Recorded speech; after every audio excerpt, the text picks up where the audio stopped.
Hi, I'm Dustin Abbott, and I'm here to give you my 25,000 mile update on the 2022 Ford Maverick XLT hybrid that I happen to be driving. Now, I gave you a review about a year ago, but I've actually passed about almost 2,000 miles ago, past the 25,000 mile threshold. And so I've been wanting to film an update to let you know how things are going, what I'm liking about the truck, and what has kind of cropped up as being issues along the way.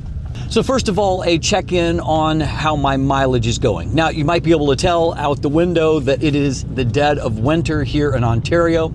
And so I actually got the vehicle at the end of April, so still some cold temperatures in Ontario at that point, intermittently.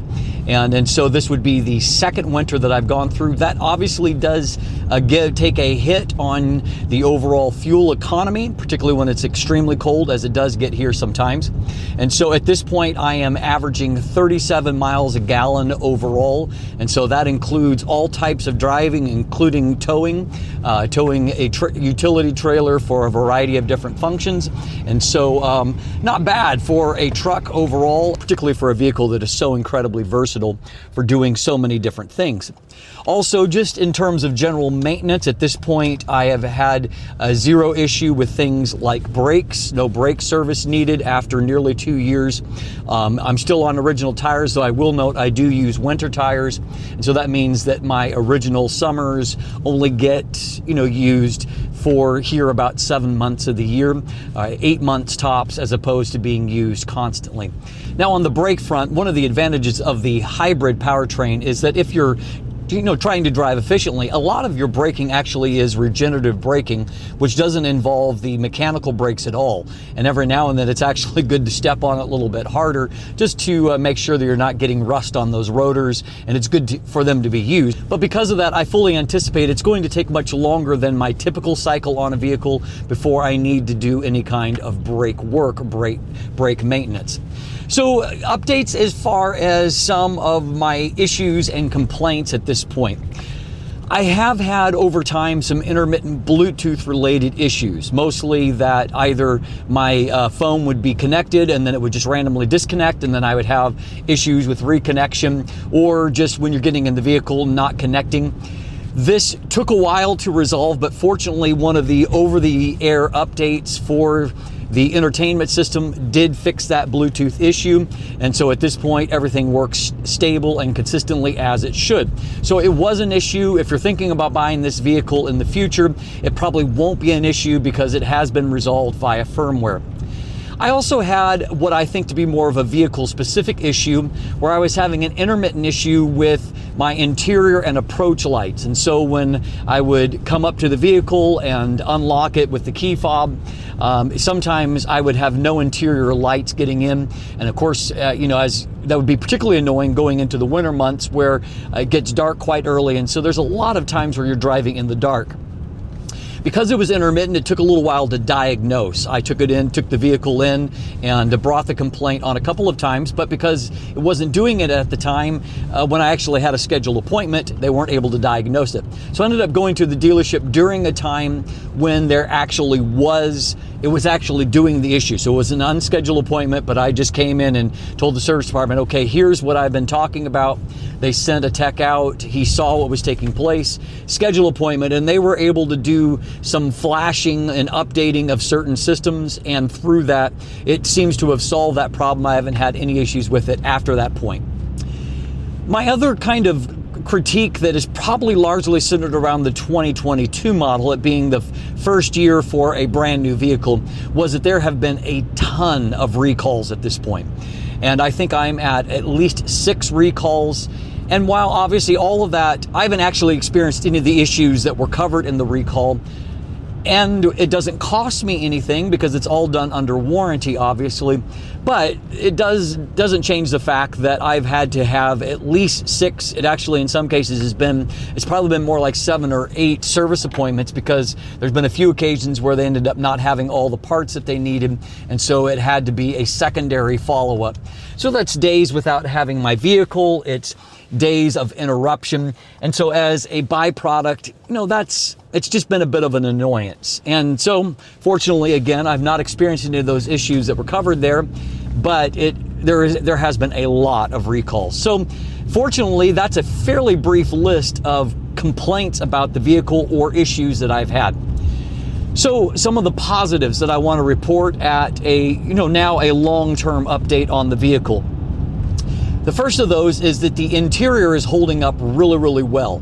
I've used this truck hard. I've done a lot of major construction projects, and so unfortunately there's been a few times I've gotten things as terrible as tar on the seats and had to really try to clean that. And you don't clean tar up with just a nice general detergent. You typically have to use something that's a little more aggressive. I've gotten lots of drywall dust in here. I've done many trips to the dump, and so that unique filth that you bring back into your vehicle, all of those types of things. But the interior has always cleaned up really well. There's no evidence of wear on the seats, even moving in and out of it a lot of times, as you do over the course of time. So kudos to Ford. This interior, as noted, it has some stylish elements, but it's not a high-end interior in terms of the material. But at the same time, it is one that is proven to be tough and stable and still looks good. Now, in the middle of winter, it's desperately in need of a detailed cleaning, which is hard to do in the middle of winter sometimes, but at the same time, I do give it high marks for holding up at that point. Another thing that I'm continually reminded of every day during yet another winter with the vehicle, and that is that both the seat and the steering wheel warmers are fantastic. These really do a great job, and people who come in the vehicle that haven't ridden in it before, they almost always comment on, number one, how quickly the seat warmers warm up, and number two, how hot that they get. And of course, nicely, there are 3 different stages. And so even though it gets hot fast and it is very hot on the highest setting, you do have the option of toning that down. And so I really give it high marks on that. As noted already, it continues to be an extremely efficient vehicle. There is no other truck on the market that really is comparing to this when it comes to overall efficiency. And unlike a pure EV, you obviously have none of the limitations in terms of charging or range hesitation. It is not unusual at all for me to get, particularly during the summer months, for me to get upwards of over 500 miles per tank, which is incredible when you consider how small the tank actually is. And so it has great range. It is extremely efficient. And if you happen to be working around town, it's really amazing the kind of mileage you can get. I've also been really impressed by, the many times that I'm pulling a trailer or I've got a full load in the back, and yet I'm still dropping into electric mode and, using no fuel at the moment, and still getting, for, the trip that I'm driving, getting really, really good efficiency results. That's really impressive to me, and so kudos to them. After all of this time, the vehicle still continues to be very nice to drive. The suspension is riding really well. You might be able to tell a little bit of bounce in this as we get towards the later part of winter, as we are right now. This is late February. Our roads heave a lot, and so they're incredibly rough. But despite that, this vehicle does handle it really well. I'm going over a section right now where I'm really reminded, because it is just one bump after another. But the vehicle drives really nicely, continues to ride well, and there's not been any introduction of squeaks and rattles into the chassis or really into the interior bits either. And so that's something that has held up really well over time. Other positive is that there really have been no actual mechanical issues. I went back through my service receipts yesterday in preparation and doing a little bit of research ahead of this review, and I noted that as I look back, all of my receipts are either just doing typical oil change type work, and then it's the recall based stuff that I've already mentioned, but I've had no actual service work needed on any extra issue outside of that. And so that is a huge kudos to them. Another thing I've been reminded of here in yet another winter is that while this is a front wheel drive only, and the hybrid model continues to only come in only front wheel drive, at least through the 2024 model year, and while I would continue to like there to at least be an option to have an all-wheel drive option if you're choosing the hybrid powertrain. I will note that paired with a good set of winter tires, that I've never yet gotten stuck once in this vehicle. Even in other situations where other people, for example, trying to get out of, on this particular day from the shot, you can see that the snow was deep in this particular parking lot that I was in, and I watched other people trying to get out, and they were taking 6, 7 passes, trying to work their way out of this because there's a bit of a grade leaving it. But when I went to, I was, a little bit nervous coming up to it, but in one shot, the Maverick just pulled steadily out of there, and I had 0 issues. And so it has continued to be a really stable platform in driving in winter, even though it is front-wheel drive only. It's a confident winter vehicle.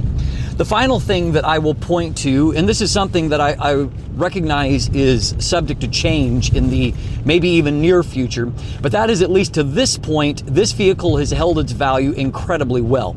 Now that's at least in large part because there continues to be more demand than what there is supply for the Maverick, particularly for the hybrid version. But I noted, I did some research on Auto Trader yesterday, and I found that right now I would have no problem selling my truck for at least as much as what I paid for it brand new. And so it's hard to argue against that kind of economics from a value proposition when a vehicle that you bought new almost 2 years ago is still worth every penny that you paid for it and more. Now, obviously, that is most likely to change at least somewhat when there is sufficient supply of new vehicles on the lots. But at the same time, I have a sense that this is probably a vehicle that's going to hold its value quite well because it seems to be aging well and it has such incredible utility and practicality to it. So bottom line is, after nearly 2 years and about 27,000 miles, I still think very often as I'm approaching my truck, I love that truck. I love the color of it. I love the way that it drives. I love its efficiency, and I really love the overall utility of the vehicle. I have done so many things with it, things that I never would have dreamed of doing in a car, and even if I owned a similarly sized SUV, things that I wouldn't dream of doing in a vehicle like that. So the question is after nearly 2 years of ownership and about 27,000 miles, is this the kind of vehicle that I would buy another one of? And the short answer to that is absolutely. I love the vehicle, and everyone that has been exposed to it, they seem to really like it as well. And of course, right now, they're still rare enough on the road that whenever I see another Maverick driver, it's funny how we just instinctively are doing a little bit of wave, a nod to each other, recognizing that we're some of the lucky people that are driving what is both a very inexpensive but also very, very cool vehicle. I'm Dustin Abbott, and if you want more information, you can reference back to my original review, but I hope that this is giving you some practical insight on how I like the Ford Maverick 2022 XLT Hybrid after nearly 2 years of use. As always, thanks for watching, have a great day, and let the light in.